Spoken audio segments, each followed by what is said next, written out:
Running back strength of schedule. Such an important part of looking at the schedule and breaking down the schedule for the 2024 upcoming season. You got to look at wide receiver schedules and quarterback schedules, but there's so much volatility in the NFL. Sometimes those things are harder to predict, not to mention teams get down and got to throw and force feed the wide receivers even in tough matchups. The one part of the schedule in terms of strength of schedule that I think is more important than anything else is the running back strength of schedule. Doesn't always detour me away from a player, but it certainly helps put a cherry on top when we're looking at very, very close calls, or we're trying to determine, do we like Bijan over this guy? And we're sitting here, splitting hairs. Well, I got to tell you, the best schedule for running backs, at least of the big name players, the guys that can be number 1, number 2, number 3 overall, Bijan. Atlanta Falcons have the best rushing schedule, well, one of the best schedules, but of the big name players that can actually contribute in that top 5 running back category in the NFL, which is fantastic. Absolutely fantastic. So we're gonna break down that and more. I'm gonna break down my strength of schedule.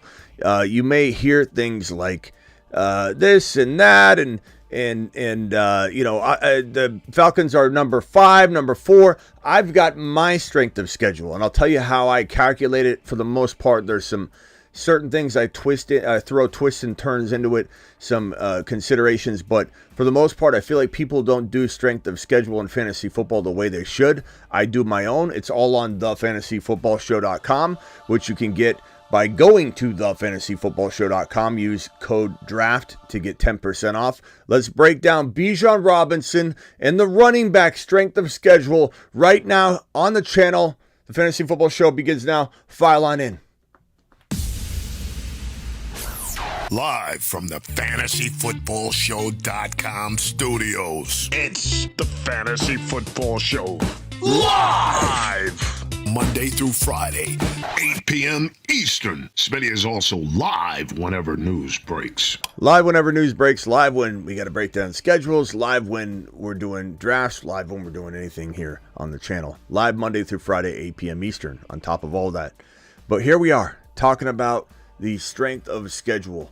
And while for the most part, there's a lot of stuff we've gone over in terms of week 1. I got week 1 right here. We'll certainly break that down later in this show.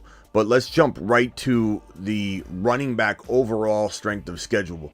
And right in front of your face right here, I have my running back strength of schedule, which is a little different than I think everybody else's, because I account for a lot of different things. When I look at a running back SOS strength of schedule, it has to incorporate catching. It has to incorporate the passing defense. And too many times people leave that out and they look at rushing yards, or they look at, a combination of different things. In my strength of schedule, my formula has a mix of rushing yards against, rushing touchdowns against, rushing yards per carry against, and of course what the defense does against the pass, specifically, INTs, yardage, touchdowns against, etc. And all of that combined gives me a different looking strength of schedule than other people. And a lot of people will tell you, if they've used my site before, this is a lot more accurate. And if we scroll all the way to the bottom, because this is sorted in order of hardest to easiest schedule, Jaguars have the toughest running back strength of schedule. According to my formula, 14, 8, 6, 9, 22, 4, 3, 26, 25, 15, 6, 9, 12, 5, 20, 12. Those are your matchups. Not the best news in the world, right? Especially in the beginning of the year. But this gives you a little bit of, if ETN's even healthy by the time he gets through this rough stretch, ETN could be a guy to trade for coming out of that week 7 game. Some of these defenses too will fluctuate, and I've accounted for a little bit of that, and I will as the season moves along. So like New England, they're ranked number 3 in my formula for rushing defense or running back strength of schedule that accounts for passing and rushing. If New England's worn down by the end of the year, though, offensively, if they aren't, jiving, are they going to start to lessen up and become a little bit injured or banged up or tired? Those are things you got to keep into account, right? So if we look at the Bills, the Texans, not good for Mixon, not good for ETN, not good for James Cook. Not the best news for Achane and the boys, but I'm not too worried about Achane because he plays such a unique role.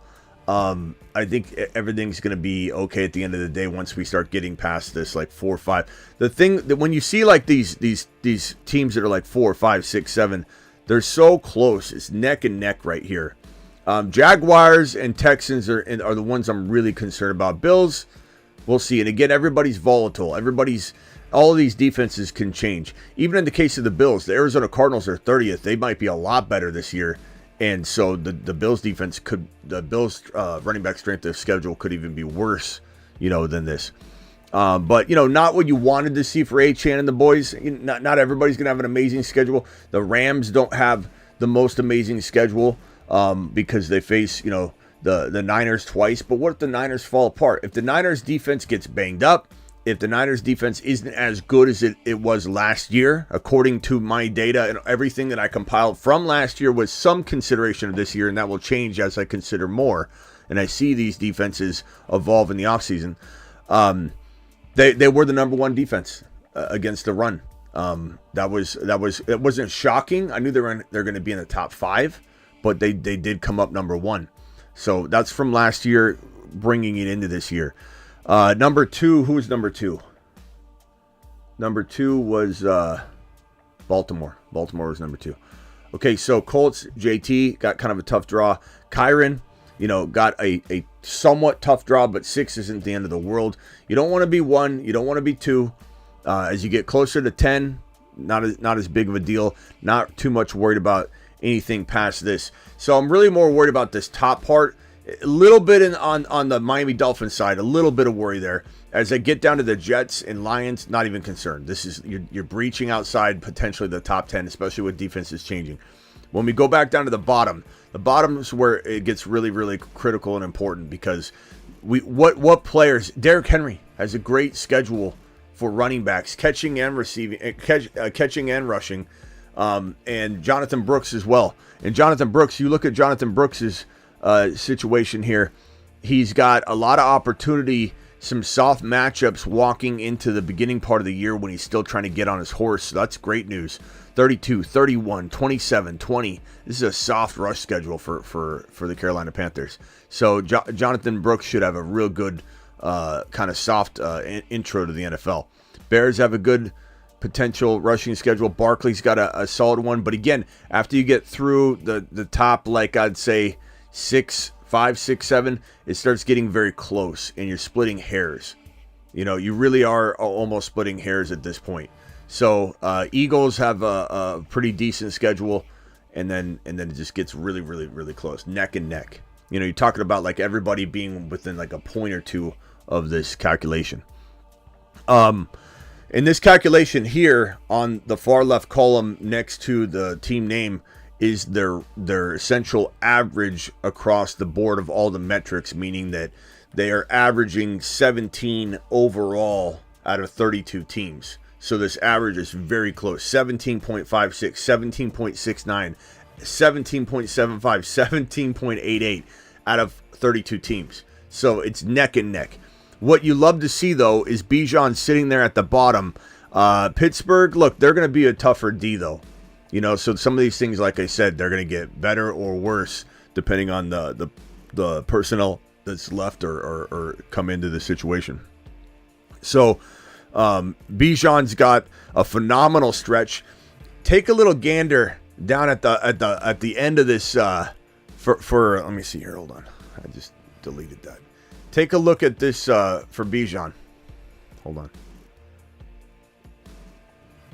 Bijan in week number, what is this? Let me scroll up for a second. Week number 11. Okay.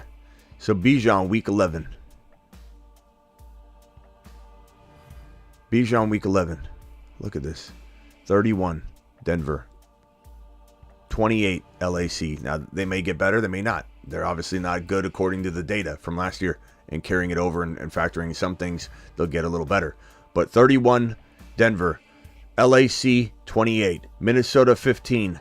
LV, 20. New York Giants, 24. Washington Commanders, 32. This is week 17. I don't include week 18 here. That is a phenomenal stretch of games for the Falcons and Bijan Robinson on the ground. 31, 28, 15, 20, 24, 32. Dare I say this is not only one of the better, like comfortable, very comfortable playoff schedules. Week 16, week 17, and week 15. 15, 20, and 24. I'm sorry. 32, 24, and 20. All three of his opponents in the playoff weeks of fantasy football in week 15, 16, 17 are outside the 20 or above. 20, 24, and 32. That's unreal.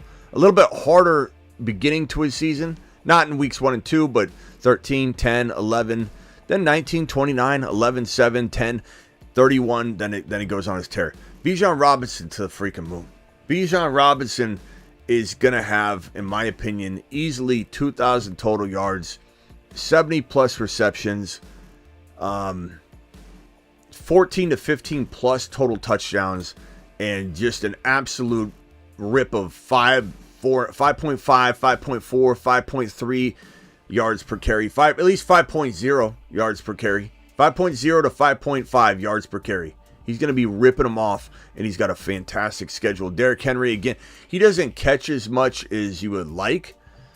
Maybe that changes in Baltimore, though, right? I mean, we don't know what Baltimore is going to do with him. Todd Monken might throw the ball to him like crazy.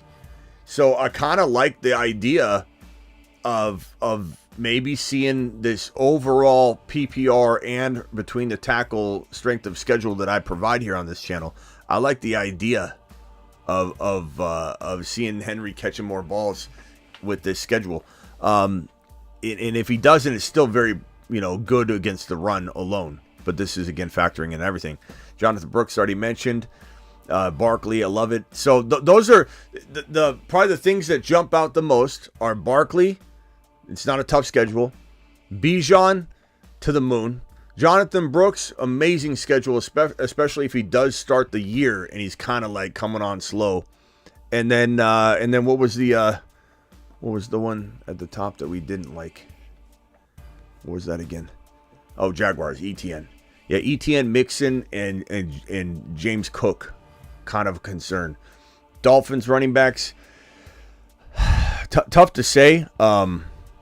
Very, very tough finish. I think the takeaway for the Dolphins situation is that in week number 17, they're playing Cleveland, number 8.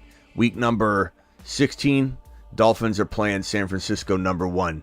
Week number 4, Houston Texans might be way higher than number 9. They could be a top 5 defense this year. The Jets before that.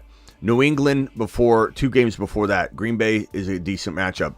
This is one of the toughest. This is what's tough about it.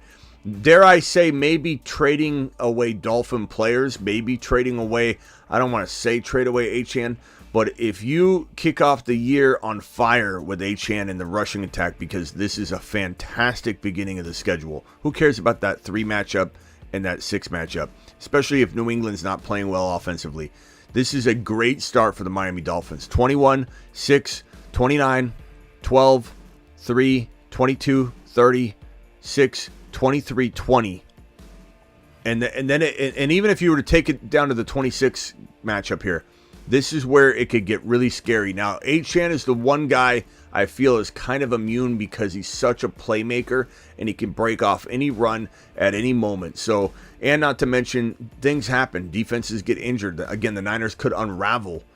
Cleveland could unravel with Deshaun Watson, and players could get hurt. Like, it's so hard, especially down the stretch when you start judging these final 3 or 4 games and you say to yourself, I'm envisioning everybody being healthy. Well, what if the entire Cleveland defenses keep suffering injuries? You don't know those things.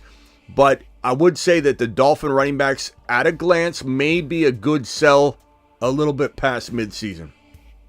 So that's kind of a tough schedule. Mixon's schedule is brutal.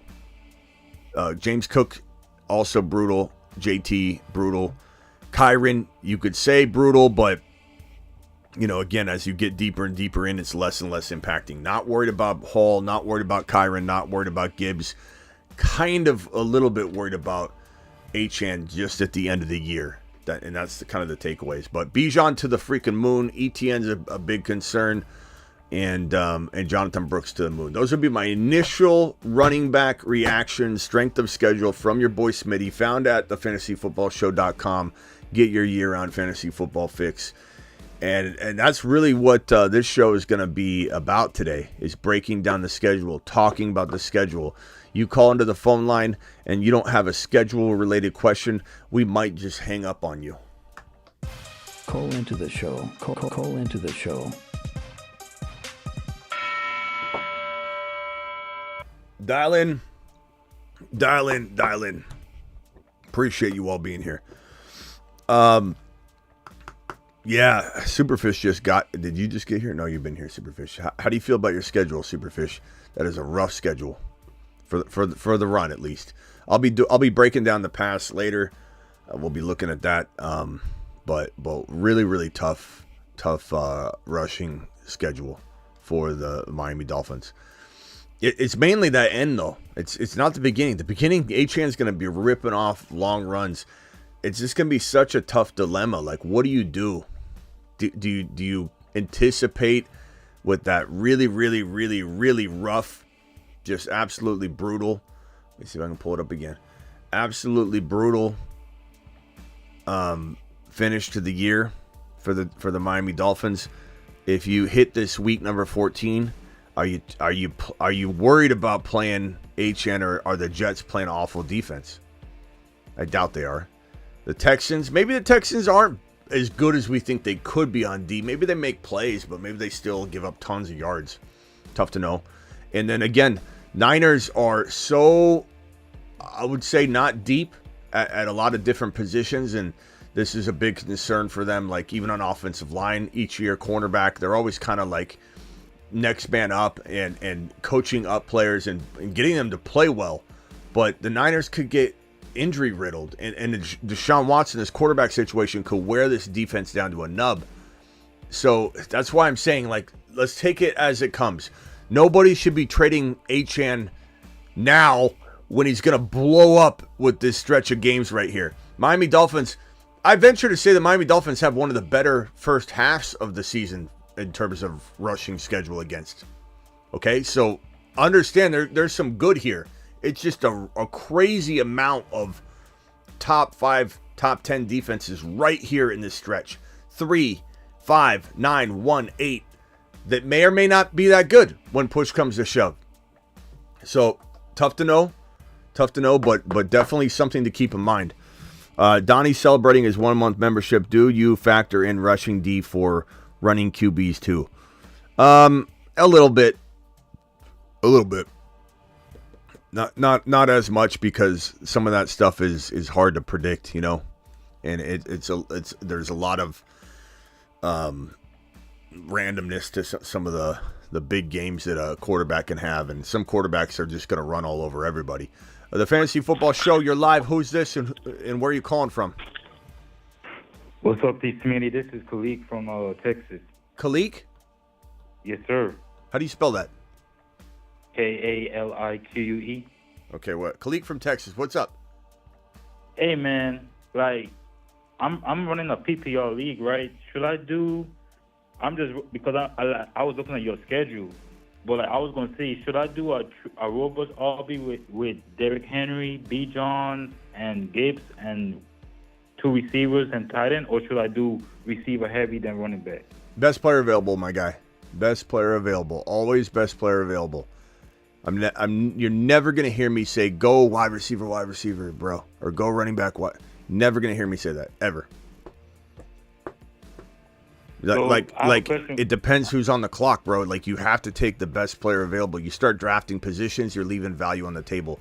It's kind of like saying, you go in and you go into the stock market, opening bell, right? And you've got all these stocks that are going to do well. And you're like, I want a blue chip stock. I'm just going to take one. I want to, and even though there's some good buys here, I'm just going to go right over here and buy these over here because I'm already dead set on buying these stocks. I want to get my portfolio to look a certain way instead of saying, look at all this value that's right in front of my face. You know, like you have to take the value. So I can't answer that question. There's no way to answer that question. I can tell you that on average, when I draft a team that's balanced, I feel a lot more comfortable. And what it does is it also makes you less susceptible to like pulling the trigger on a position later because you feel like you got a void from going best player available. Yeah. So I have 2 more questions, and if you can to ask. Yeah, go ahead. Hey, so who you think gonna be RB1 this year? Well, according to the strength of schedule in this live stream, Bijan Robinson, because he's already like our dark horse to be number 1, and he has the best schedule. So I mean, 1 + 1's equaling 15 to me today, at least. I'm gonna say Bijan. You wouldn't say Derrick Henry? I mean, Derrick Henry's got. I just showed you he's got a good schedule too. You know, but I'm not gonna say he's. My bad, not Derrick Henry. My bad. I meant Mr. Breece Hall. Well, so Breece Hall has a tougher schedule. He's got the 7th toughest rushing schedule. But again, doesn't mean that can't change. You know, maybe New England's not as strong this year. They're actually really strong against the run last year, and some of that could be because teams just threw on them too. You know, there's a lot of factors. Strength of schedule has got to be taken a little bit with a grain of salt. Because you're basically trying to take last year's data, consider some of the changes, which I do in mine, and then also, you know, try and... Is these accurate? No, bro, I just threw a bunch of random, inaccurate numbers up on my screen. Because I'm a Giants fan, and I know our run defense is going to be way better this year.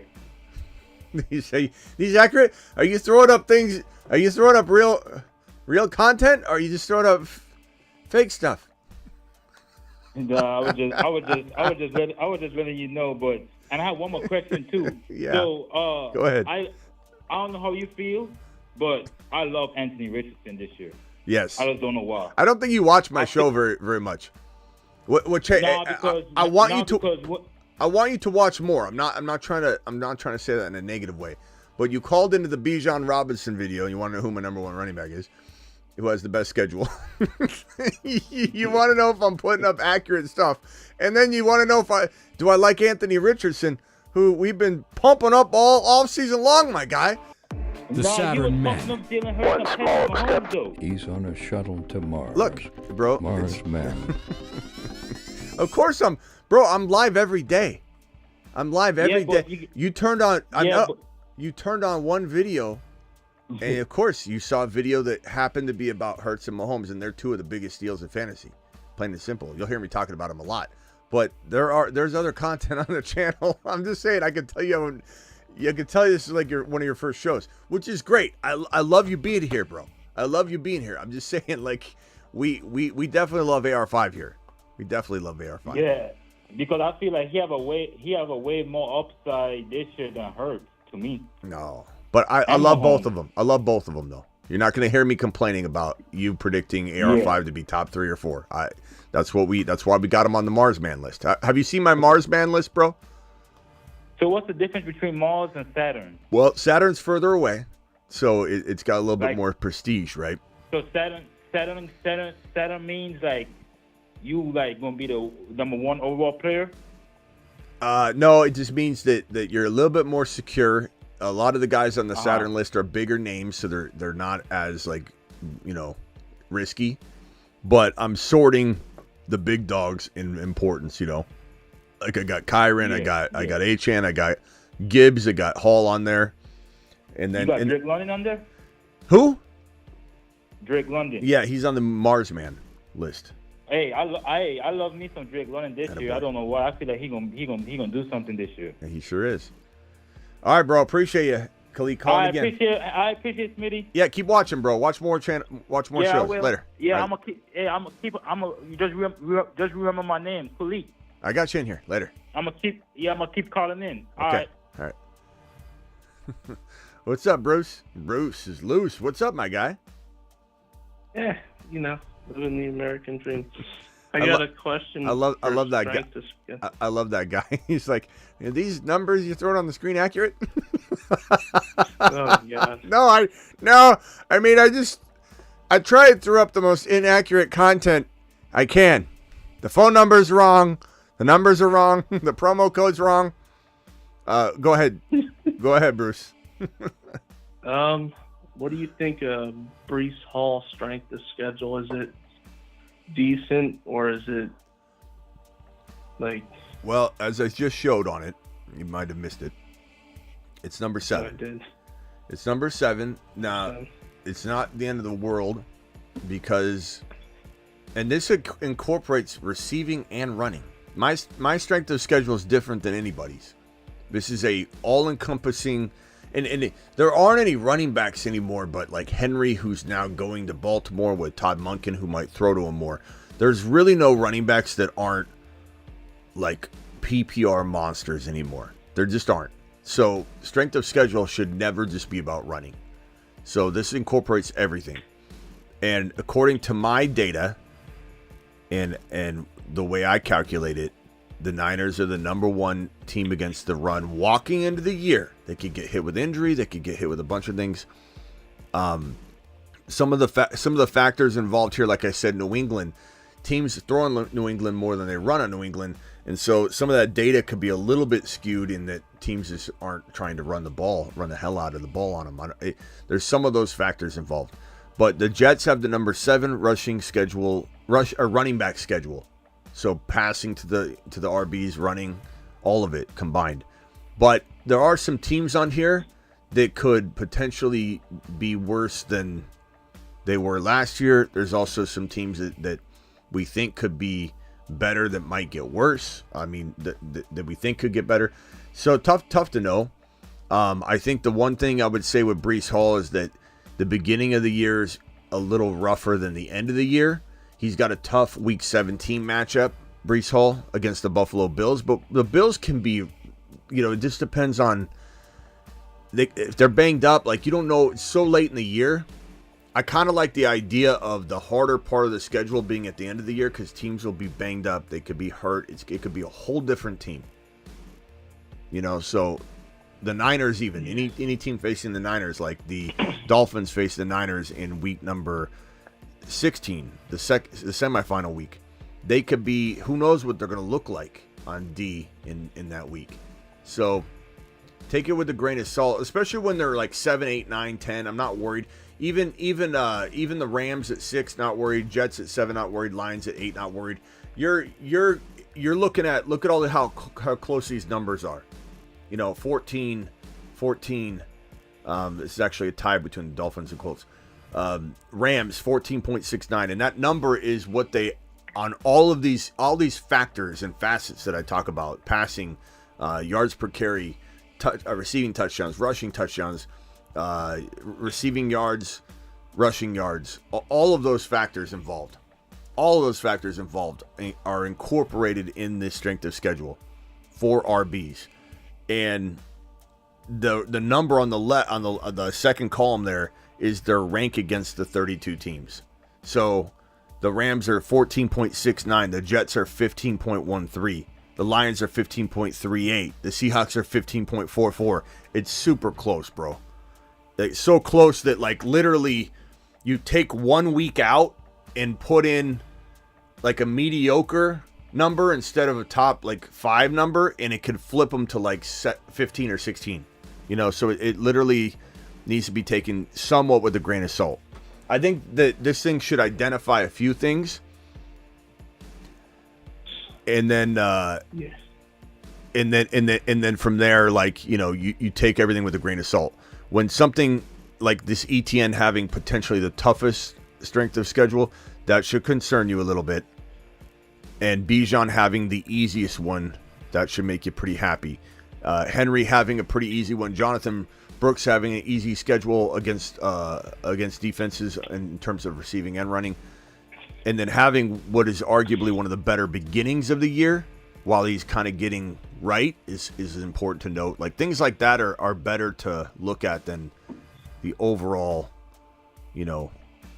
oh my God, Breece Hall is the 7th toughest schedule. I need to trade him. Now I have one more question on that. Do you think we're going to get worry wards that are, I mean, I don't want to say, but they're going to be like, oh, ETN has the hardest schedule, I ain't drafting him, and then you're going to get the value out of him? Like they're just going to drop him a couple rounds because they're scared of his schedule? I don't know if a lot of people are going to be on top of schedule as much as you might think, bro. People are lazy. Okay. Yeah, that's all I had is like, about Hall because I missed it. And then if people are going to be worried wards about strength of schedule and they're going to be like, oh, I ain't touching him. He has too hard of a schedule.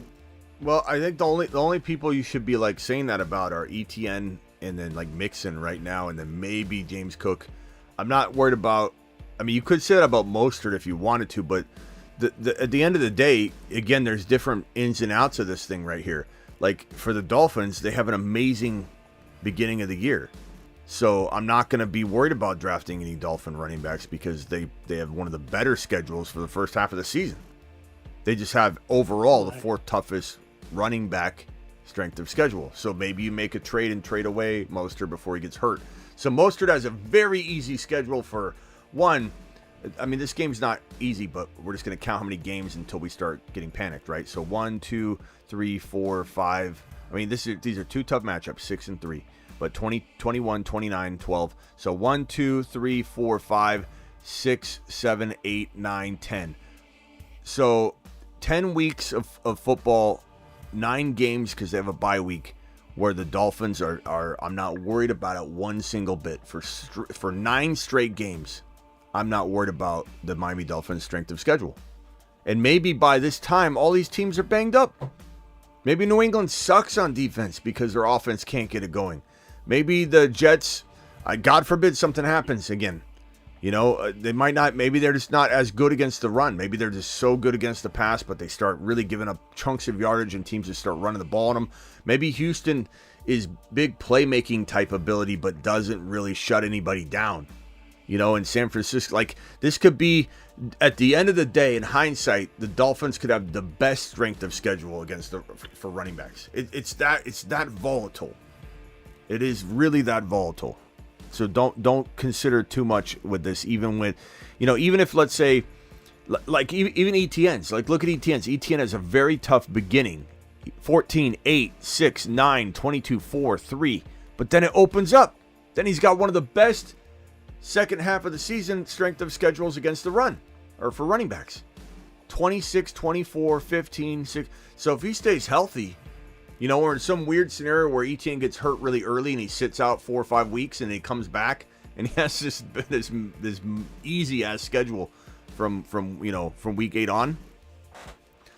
So all these things need to be considered. There's no easy way to I think define any of this, bro. It really is. Like look at the Lions. Another example of a top 8 strength of schedule against for running backs, receiving and running for running backs. Lions are 8. That's not good. At a glance, you're like, damn it, I want him to be like at least middle of the pack. But look, LAR 23, week 1. Tampa Bay 11, Arizona 30, Seattle 29, bye week. I mean, there's a good chance Jahmyr Gibbs is the number 1 running back through 4 weeks. And then he comes back 7, 15, 12, 26. Nothing bad about that. 9, 21, 22. The part that gets tough for the Lions is like with the the Dolphins, is this ending part. So week 13, 4. Week 14, 26. And then the final 3 weeks, champion, semifinal, round 1 of the playoffs, semifinal, and championship week. 6, 4, and 1. That's brutal. 6, 4, and 1. The Buffalo Bills, the Chicago Bears, San Francisco. But who's to say Chicago Bear defense is going to be the same next year? You don't know. So I'm not worried about it, bro. I'm not worried about it at all. These are just things that help nudge you in one direction or another. It helps you maybe say, I was kind of avoiding ETN anyway, so let me stay away from him here. Or let me keep him on my radar to trade for him mid-season because his schedule gets really good from week 8 on. And then yeah, It's funny you were saying that because I was like, I had people in my league, I'm in a group text, they're like, oh, I ain't going ETN, he has a hard schedule. I was like, what? I was like, good, let him drop. Well, I mean, he definitely has a hard schedule. There's no doubt about it. That's what I was like, well, But- good, let him drop a couple of rounds, I'll get a steal. But it does open up, so these are all just factors. But you can find this on the fantasyfootballshow.com, and on top of that, like you can find your own way with it. Like I'm breaking a lot of this down live because I just finished it, and I do that with a lot of things. And I'm seeing some of this for the first time even. Like I just finished compiling it and it went live. That's why I was even a little bit late, so I didn't even get a chance to look at it too much.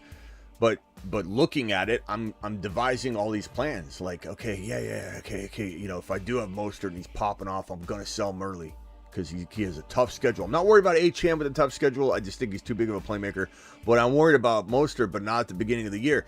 So Mostert being old, very, very soft schedule for the Dolphins for running backs. That's a great start for him. JT, just looking at all these. JT's got kind of a tough middle, like a little bit past mid-season. So week 8, 10, 11. I mean, he's got some tough games, but then, I'm not too worried about JT in the beginning of the year there. The Rams, they start off with Kyron Williams is going to start off 16. Let's see here. Okay, so 16, 30, 1, 4, 26, 20, 15, 29, 14. I'm not worried about that. Again, Rams, it's really just like the Dolphins. Just like the Dolphins, just like the Jets, and just like, I think, Dolphins, Jets, and Rams. They all have like these very tough endings to the year. That's why their schedule's tough. It's not to do with the beginning of the year much, except for the San Francisco matchup. But we all know Kyron can run over anybody. So I'm not even worried about the Rams. It doesn't even matter. They're such a different team. Like, they faced the Niners last year, who were number 1 against the run, according to this data, with all of the factoring in of receptions and all that for running backs. And Kyron was able to do whatever he wanted. So I'm not worried about Kyron against the Niners. I'm not worried about Kyron against anybody. And I don't know if you said it, but what are we thinking of Kamara and his schedule? Or is he just like, I'm avoiding him because of his age? Yeah, I mean, I'll draft him if he's going late. But Saints have the very best schedule against the run according to the data. And so, we look at this right here, and I think what stands out to me is, and again, I'm digesting this with you guys. What stands out to me is Kendre Miller bye week on. Kendre Miller has a bye there at 17, 16, 15, 14, 13, week 12. Week 12, the Saints have a bye. Coming off the bye week, Kamara's broken down, probably getting older. Kendre's probably going to get on his horse. He plays the Rams 23, Giants 24, Washington Commanders 32nd, Green Bay 26, and LV 20. He doesn't have a single matchup that's even inside the top 20 overall against the run, according to last year's data. So Kendre Miller comes to mind. This is what I'd use the schedule for, guys. I would not use it to stay away from a player.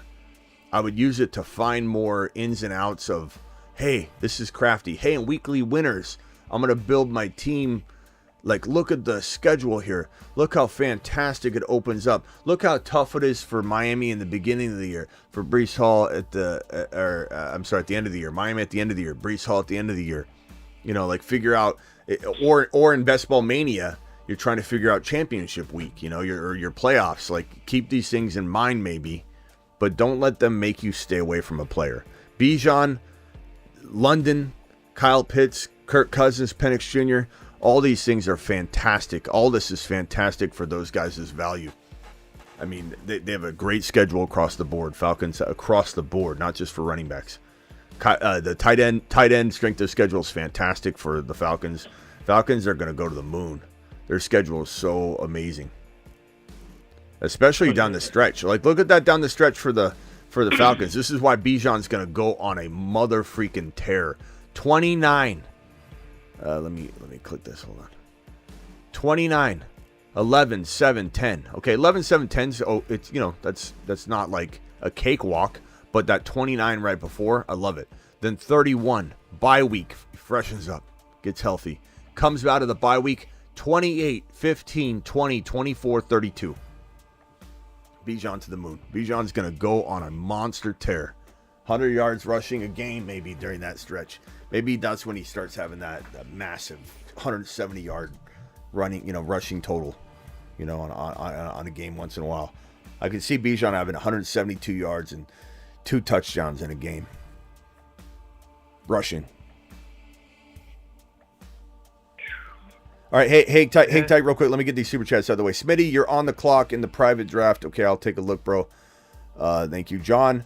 Superfish, $5 hauler. It's a bit tough. Still like it considering we already knew opponents not selling Dolphins players with more weapons than they can't cover everyone. I agree. And that's another thing too is it's a great point. It's what you need to keep in mind with schedules, and another reason why I say take it with a grain of salt and don't let it make you stay away from a player is the Dolphins and the Rams are perfect examples of teams that if they get a tougher schedule, maybe that same schedule for another team would shut them down a little bit. But these two teams have so much talent all over the field, and Kyron has his way with any rushing defense. It doesn't matter. It makes me feel like I'm not as worried with those two teams. I'm not worried with Miami as much because they're like Superfish said, a track and field team, and so we might not see the same results, for this schedule as it relates to the performances of these players in Miami, because they just have so much freaking talent, and you're just going to see one of these like outlier statistical games where it's like, oh, that's a good defense, and they just got scored on. Oh, who'd they play? Oh, the Dolphins. Okay. Hey, how did Kyron have 110 yards and a touchdown against the Niners? They're number one against the run. Well, because Kyron does whatever the hell he wants, and McVay has a freaking phenomenal game plan and coaching style, and just he's a brilliant mind for sure. Good play call. I mean, this is going to be a phenomenal season for the Rams, I think, if everybody can stay healthy. I worry about Stafford a little bit. All right, let me go over to Marsman Rock Out and then to Bob. Marsman Rock Out, what's up, my guy? Yeah, I was looking at the schedule, and the Broncos got the number 22. Let's say if Javonte actually gets to work, is he someone you would trade for to take advantage of that? Trade for Javonte if he, like, how do we know he's getting to work, would you say? Yeah, if we know he's getting the work and we trade for him like mid-season. I mean, maybe, but the thing is, I don't know that we're going to know anything about that running game, and it's going to be volatile. I don't know. I don't want to say no because I love Javonte, and if an opportunity presents itself where they start using Javonte, then I'm going to be on board pretty quickly. You won't have to twist my arm because I love Javonte, but it is a let's see here, where is it? Denver. I mean, they're 22. It's not bad, and they got a great finish there. 28 bye week, 22, yep. 28, 27. I like it. I mean, that's a really good finish. I don't know. I guess whoever's starting at that point, if they've gotten the range, then I like them, because that schedule is pretty good. Like, that's one of those schedules that somebody can like win a best ball tournament with because they had like Javonte or McLaughlin or something like that, or Estime. Maybe Estime's perfectly fit for that end part of the year. If Estime goes on a tear and he's like your flex or your fourth running back, like that's one of those difference maker moves maybe in best ball. And who you think could finish the year as the Bears running back? Finish the year? I don't know. Maybe Roshan. But beginning of the year, Swift. But I think there's a good chance he gets hurt.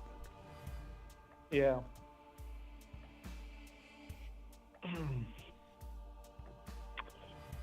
But like far as the elite players, like schedule never like really tears me from getting them. They're elite. I'm like they're just matchup proof for me.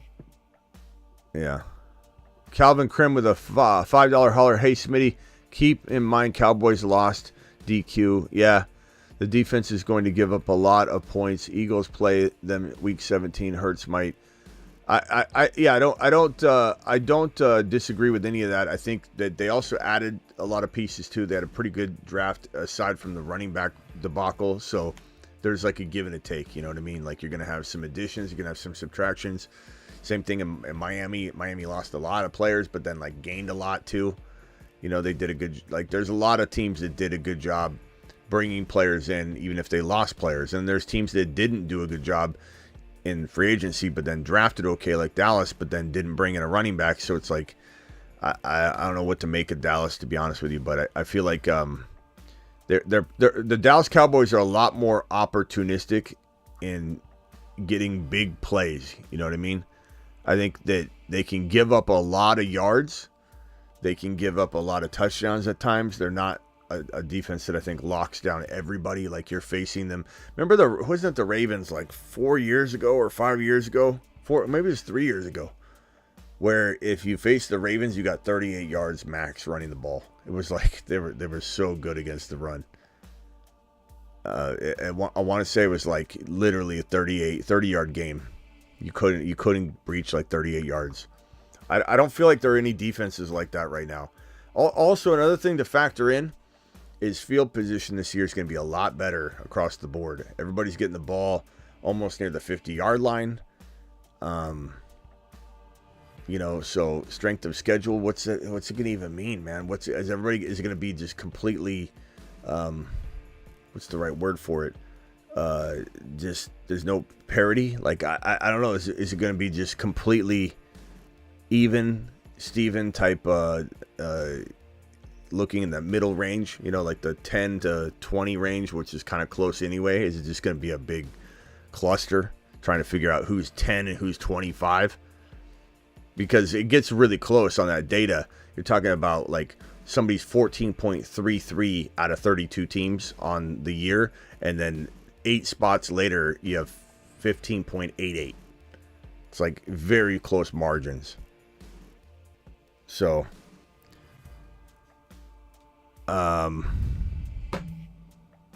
super chats. Thank you, John. Thank you, Superfish. Thank you, Calvin. Appreciate those. If you got any more, fly them on in here, and I'll answer them as they come in. Bob from Cali, you're live. Hold on, rock out. I'll come right back to you.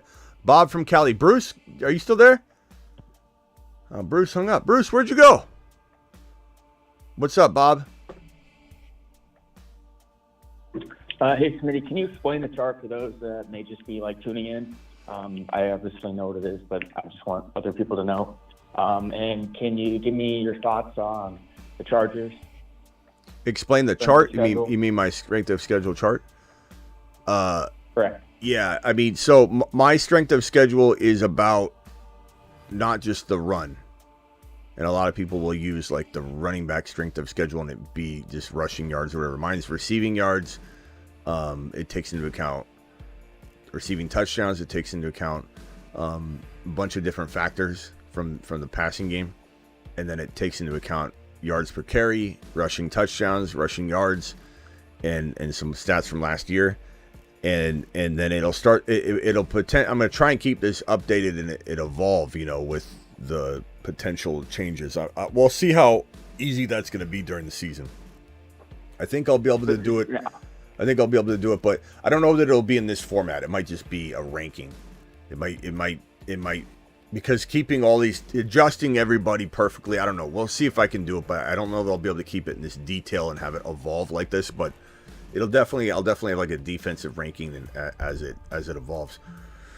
But the Jaguars essentially have the toughest. I kind of the chart, like your chart, like the weeks. You have the weekend and you have the numbers right below it.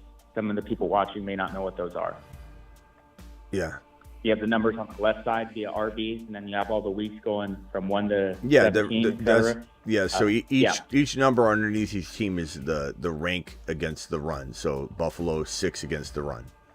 So they're going to be 6 against the run across the entire board.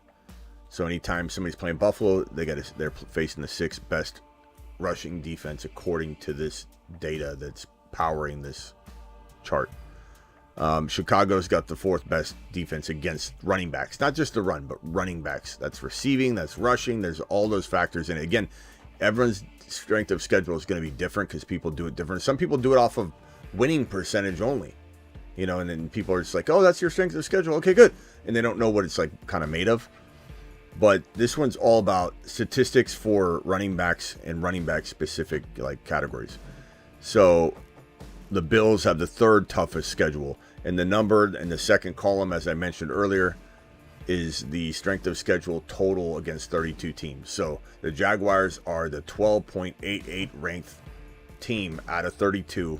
That's their average on all the data. They come in around 12.88. So it's a very close margin. So it's not like anything is glaring, like where you're like, okay, they're constantly 4 overall. They're like the Bills, for example. Let me give you just a sense of this. Let me see if I can pull this up real quick.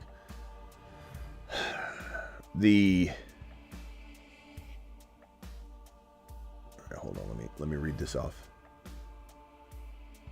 So, in terms of like the rushing stats, as an example, the Bears were number 1, I believe, against the run in like number 1, 4, and 2 against the run in passing or in rushing touchdowns and yards per carry and rushing yards. So they're a 1, 4, and 2, and then they average out at 2.3 across all those categories. Then other factors, and then mixing in PPR work and potential PPR work and averaging that all out. So the Bears come in at the end of the day. In terms of against the run for RBs, the Bears rank, what do I have them as, 4? So they rank 4. So anytime the Bears are listed here, they're 4. So any team facing the Bears, they're facing the 4th best defense against running backs. So all that's calculated, all thrown into this chart. I mean, most people don't really care about how I get the number. They just want to see the rank. But that's essentially what powers it. But they're all pretty close. And as you get toward, like I said, 6, 7, 8, 9, 10, 11, 12, all the way down to like 25, the margins they get really small. So, you could take out one of the numbers, and instead of having a 5, you plug in a 25, and then all of a sudden that team drops from 6 to like 18. So the margins are really close. The takeaways should be more about, hey, this looks like a brutal end of the year for the Miami Dolphins. What would I maybe do in that case? Hey, the Rams have a really tough final stretch here, and maybe I'm worried about Kyren. I'm not, but I'm just saying you might think that. In Buffalo 6, San Francisco 1, New York Jets 5, Arizona 30. But what if the New York Jets suck on against the run this year? What if they get hit with injuries? What if the Niners get hit with injuries? And all of a sudden these are like 15 and 12, and then you have the Cardinals at 32 instead of 30. Now all of a sudden you traded away or avoided Kyren, and he goes on a tear in the final 3 weeks. And you're like, why did I even look at strength of schedule? Damn it. So you can't really panic.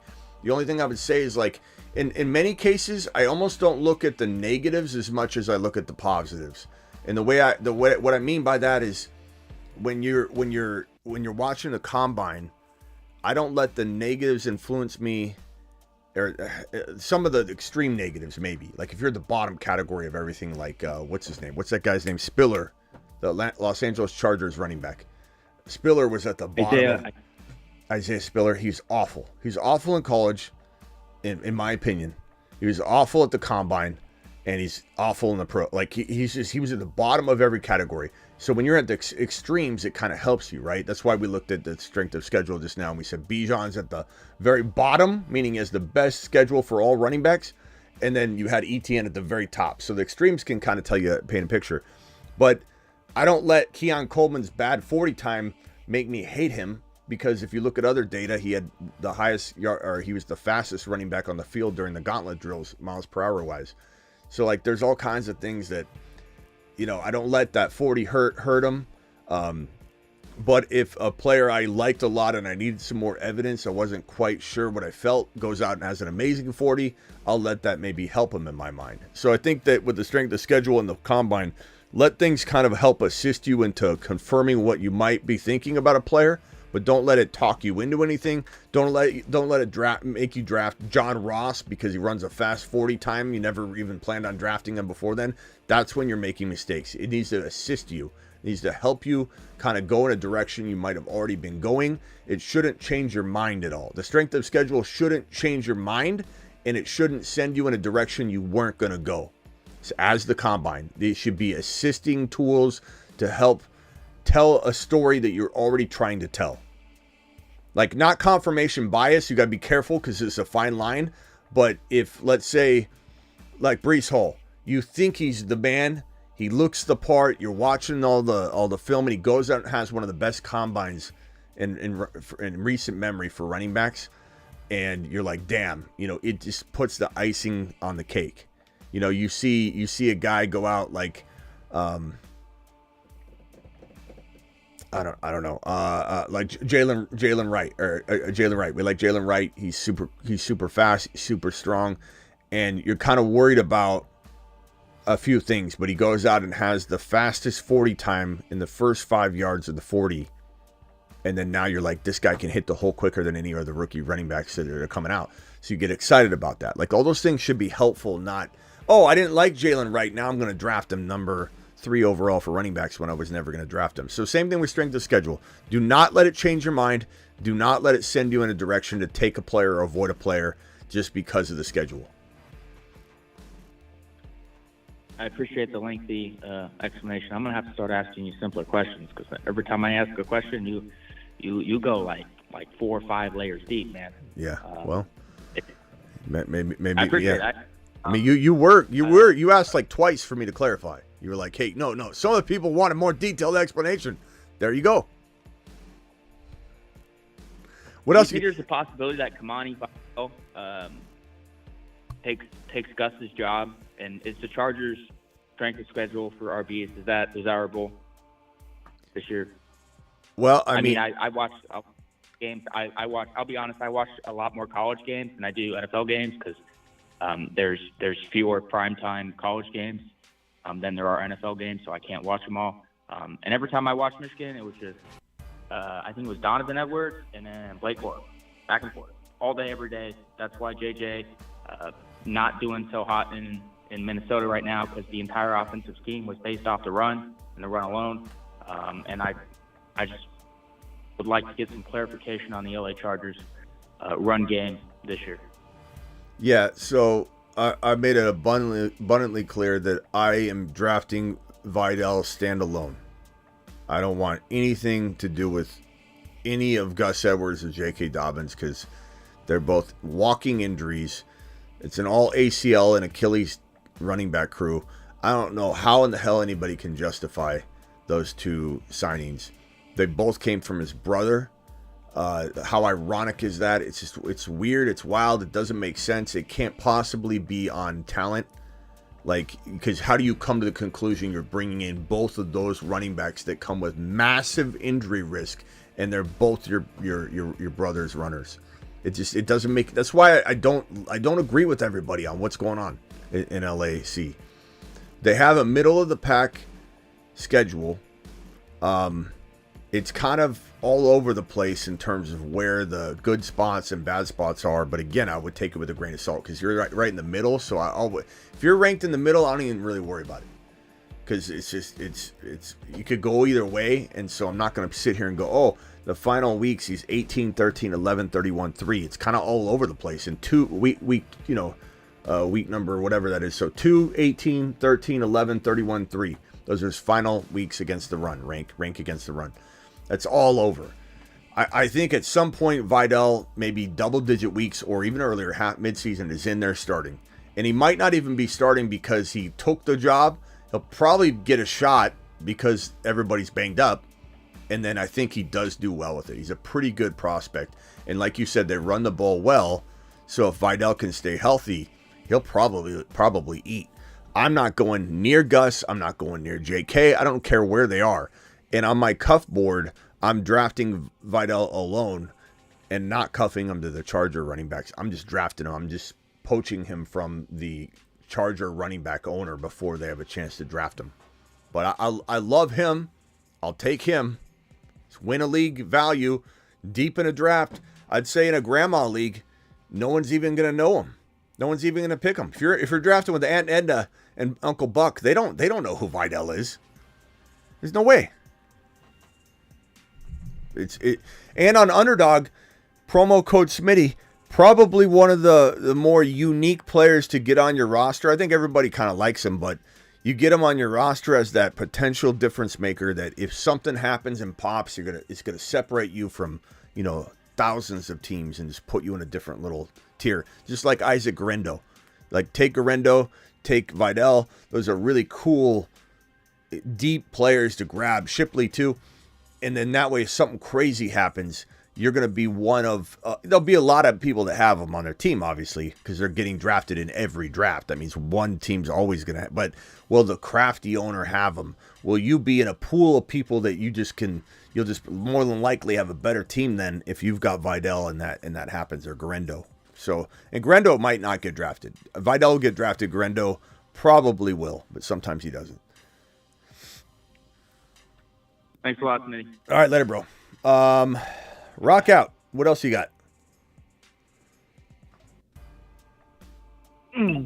Yeah, what's the best spot to take on Jaden Green? Jaden Green?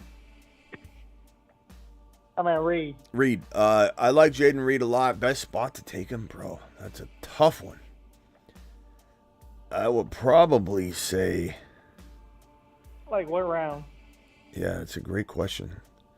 Jaden Reed, I want to say he's gone really high and not gone really high. Like, it kind of just depends.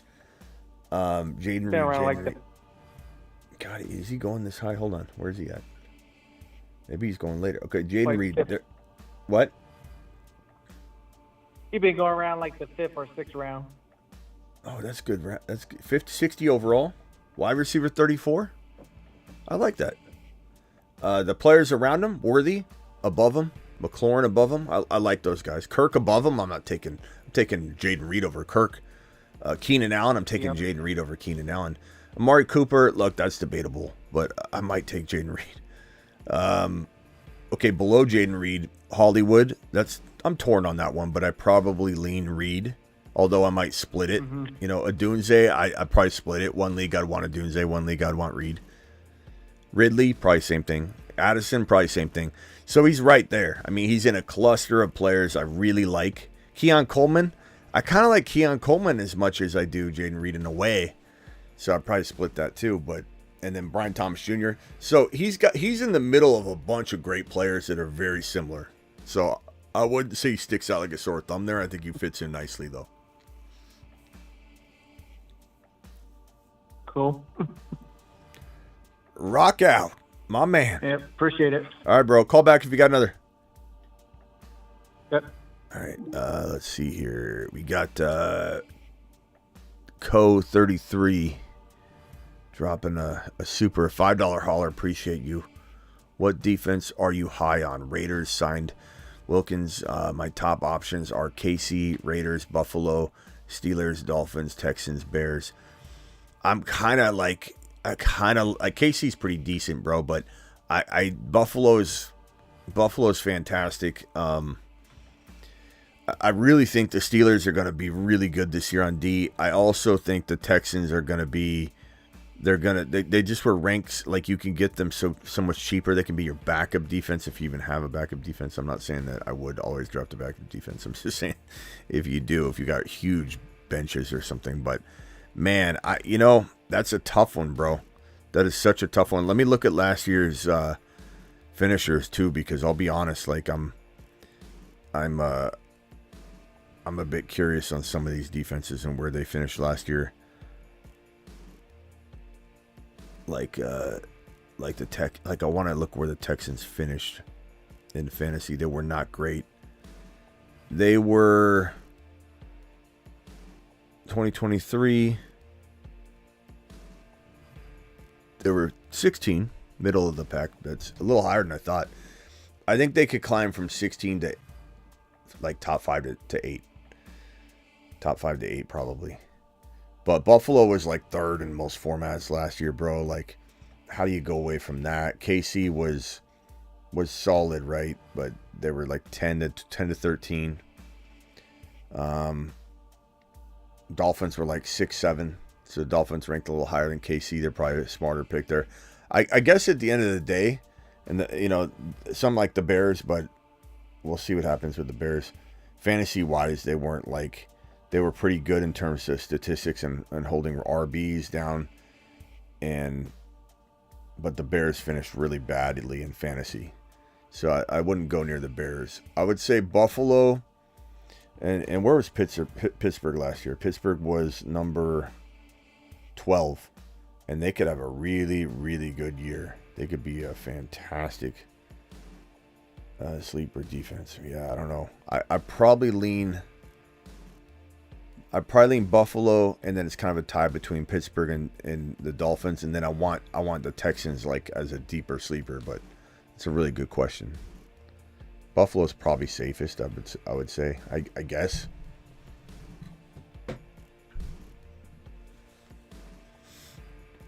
But, I mean, you want upside and you want to go with some of the changes. Like, Pittsburgh's pretty interesting. Like, they are, especially given that they have 2 quarterbacks now. They're going to be able to move the ball a little bit more.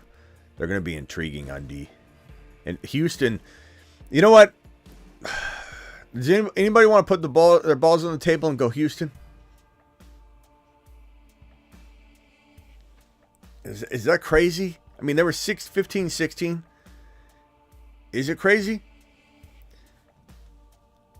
They're going to be so much better on D. And they're going to be so much better they're going to get better and better on offense, too. Raiders were about 13. These are all really close.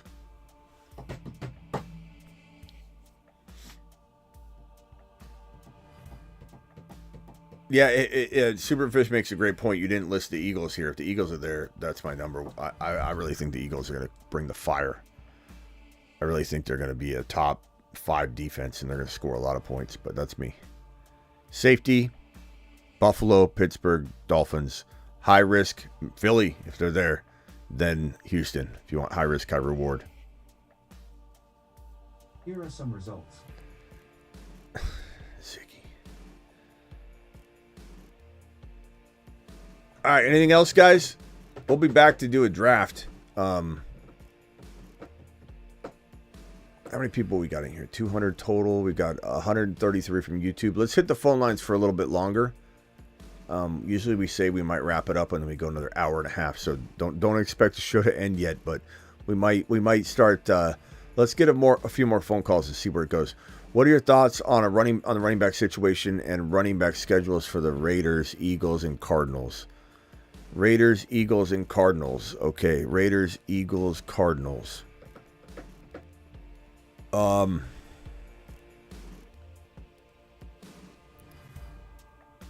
So according to this data,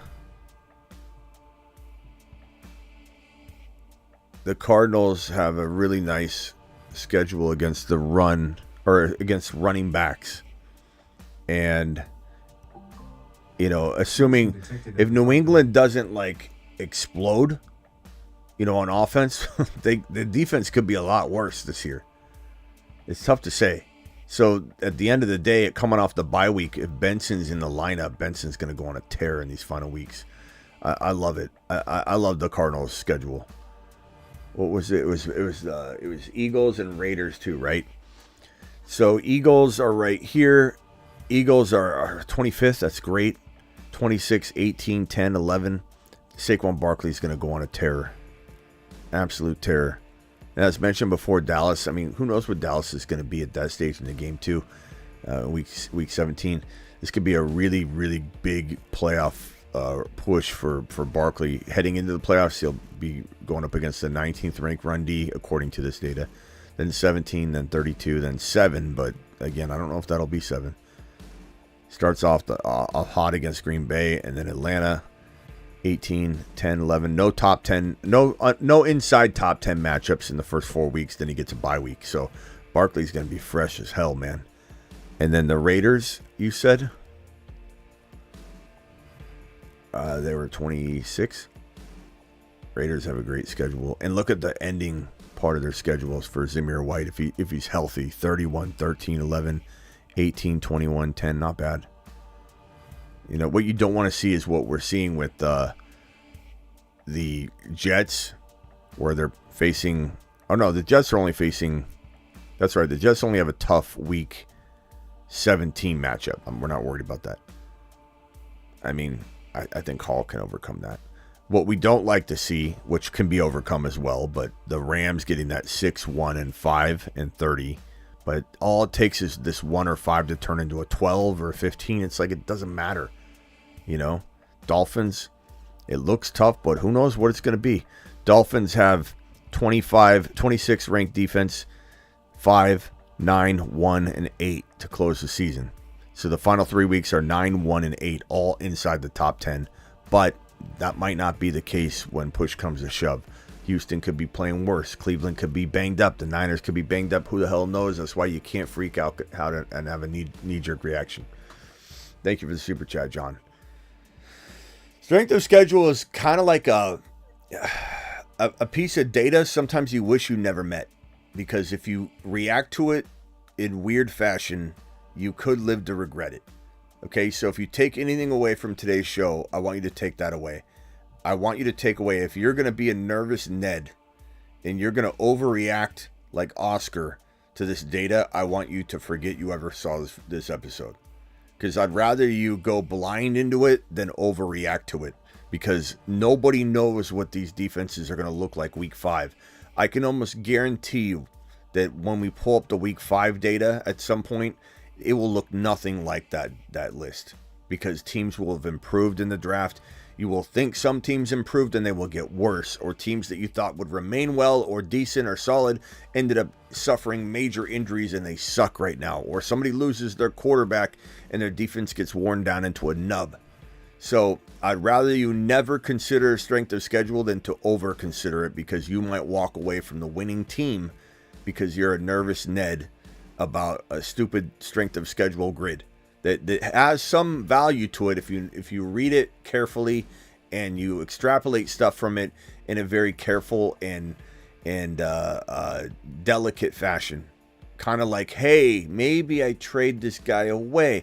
Or more positive things, like I mentioned. Maybe ignore all the negatives from the strength of schedule, because they can be very detrimental to your draft approach because you get too much in your head. And instead of using the negatives, ignore all negatives on the strength of schedule. And that sounds biased and self-serving and everything, but I just think it's wiser. And allow the things that you find by looking at it, and you can find it at thefantasyfootballshow.com. Take a gander at it and find little things that work for you and your mindset and your draft style, and just say, wow, you know, I really like the final, you know, the final games for the Seahawks here, you know, or whatever. They do have Chicago 4, but let's see here. Let me find a better example. You might be just looking at the strength of schedule and you say to yourself, like, wow, the Packers have the 14. Let's see here. They have the 14th toughest opponent against running backs, not just the run, against running backs in Miami. Then 16, then 29, then 10, then 15. I kind of like that. And he starts off the season on a tear, right? 25, 22, 12, 15, 23, 30. Like, Jacobs is going to be on his horse. He could be a top 6 running back through those weeks. Maybe you're looking at this saying, I'm going to sell high coming off that, heading into the little stretch here. Or maybe you don't. You say, you know what, 21-18, and he only has a tough matchup in this week. What is this week? Whatever the hell it is, where he faces the Houston Texans, which may or may not even be a tough matchup. Maybe you sell him after the bye week. You get Jacobs to ball out, and he goes into the bye week, and then you maybe look to deal him before he has his 4th and number 1 overall matchups in Chicago and San Francisco. Just use it as a positive tool. Don't use it as a negative tool. Don't use it as a freak out tool. I'm very, very, like, I get very, very concerned about people overreacting. It's something you got to be careful of.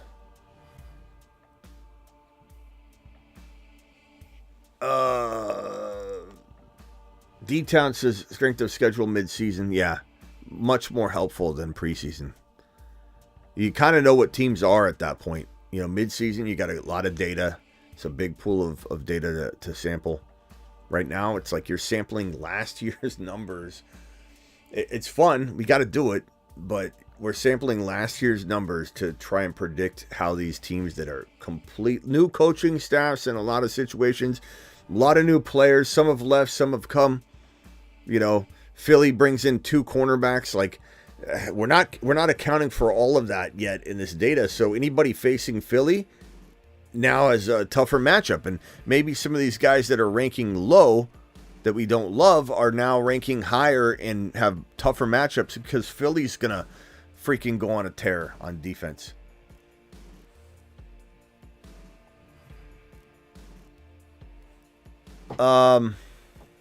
That's all she wrote for today. I appreciate every single one of you being here. I will be back tonight for another show. Most likely I will.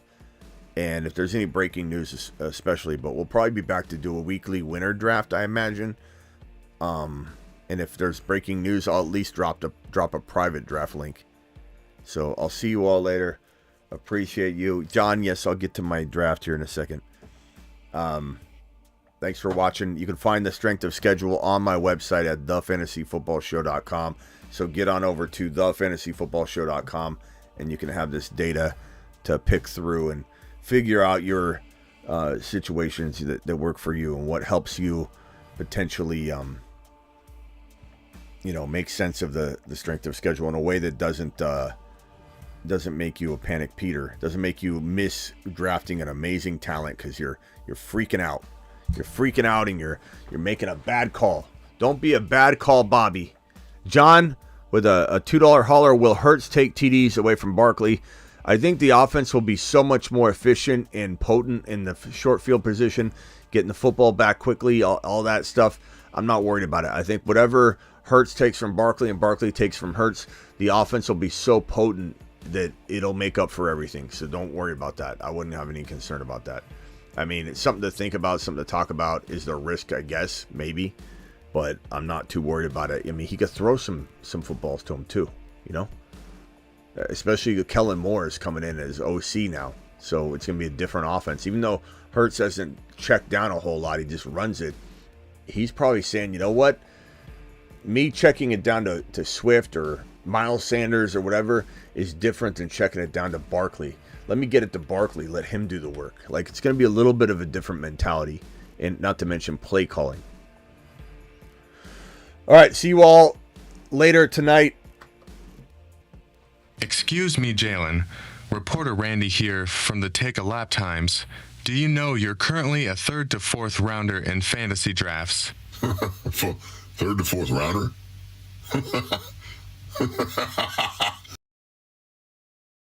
Hi, my name is Bijan Robinson.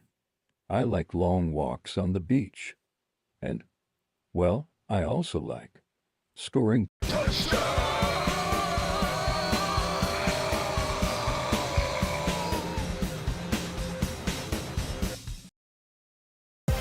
We interrupt this program to bring you a special message from the Bruce's mother. Get Bijan. Bijan.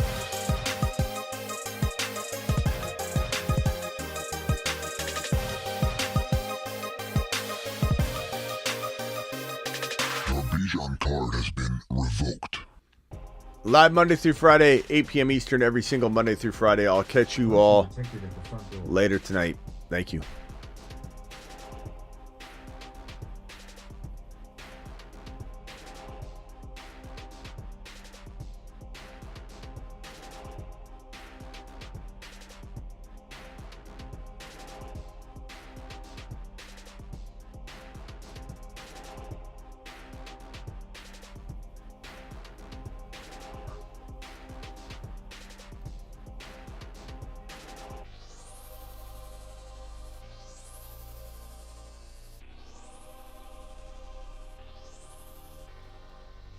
Celebratory message. Thank you, Donnie.